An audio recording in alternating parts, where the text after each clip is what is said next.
Recipe with पायल या cooking चॅनलवरती सर्वांचं मनापासून स्वागत आहे। आज आपण केळीचा शिरा करणार आहोत। शिरा तर नेहमी आपण करत असतो, कारण ते खायला खूप छान लागते आणि झटपट सुद्धा होते। पण त्याच पद्धतीने नेहमी खाण्यापेक्षा कधीतरी वेगळं काहीतरी त्यात केलं पाहिजे, म्हणून आज मी त्यामध्ये केळीचा वापर करणार आहे। गोड रेसिपीला सुरुवात करण्याच्या आधी आपल्या गोड चॅनलला म्हणजेच रेसिपी विथ पायल या चॅनलला सबस्क्राइब केलं नसेल तर सबस्क्राइब करून घ्या। केळीचा शिरा करण्यासाठी लागणारे साहित्य इथे बारीक कापलेले काजू बदाम आहेत, रवा, वेलची पूड, चारोळी आणि इथे एक मी केळी कापून घेतलेले आहे। अशा पद्धतीने पिकलेला केळी घ्यायचा आहे, त्याची चव छान रव्यामध्ये येते। मला रेसिपीला सुरुवात करूया। इथे मी कढई गरम करण्यासाठी ठेवणार आहे, त्यामध्ये तूप टाकणार आहे। तूप व्यवस्थित गरम करून घ्यायचं आहे। इथे मी तूप व्यवस्थित गरम करून घेणार आहे आणि तूप गरम झाल्यानंतर त्यामध्ये रवा टाकणार आहे। रवा तुपामध्ये छान परतून घ्यायचं आहे आणि व्यवस्थित परतून घेतल्यामुळे आपला रवा छान भाजला जातो आणि रवा भाजताना नेहमी गॅस मंद आचेवर ठेवायचा आहे।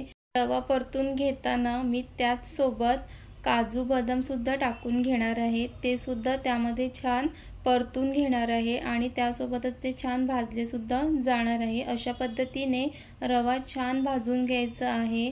जर रवा चांगला भाजला गेला असेल तर तो रवा छान होतो। आणि इथे मी केळी सुद्धा टाकणार आहे। केळी सुद्धा त्यामध्ये छान परतून घ्यायचं आहे आणि एकत्र असं मिक्स करायचं आहे। तुम्ही सुद्धा केळीचा शिरा बनवला आहे का नक्की कमेंट्स करून सांगा। आणि तुम्ही सुद्धा जेव्हा शिरा बनवता तेव्हा केळीचा वापर करा, शिरा खूप छान लागतो। अशा पद्धतीने रवा हा भाजून घ्यायचा आहे आणि ह्यामध्ये केळी व्यवस्थित मिक्स झालेला आहे। तुम्ही बघू शकतात की ते केळी कशा पद्धतीने मिक्स झालेला आहे। मंद आचेवर रवा भाजून घेतल्यामुळे रव्याला खूप छान चव येते। त्यामध्ये आपण गरम दूध टाकणार आहोत। दूध टाकून झाल्यानंतर ते छान मिक्स करून घ्यायचं आहे आणि हे सुद्धा मंद आचेवरच करायचं आहे। शिरामध्ये व्यवस्थित दूध मिक्स झाल्यानंतर त्यामध्ये आपण चारोळी टाकणार आहोत आणि ते सुद्धा छान मिक्स करून घ्यायचं आहे।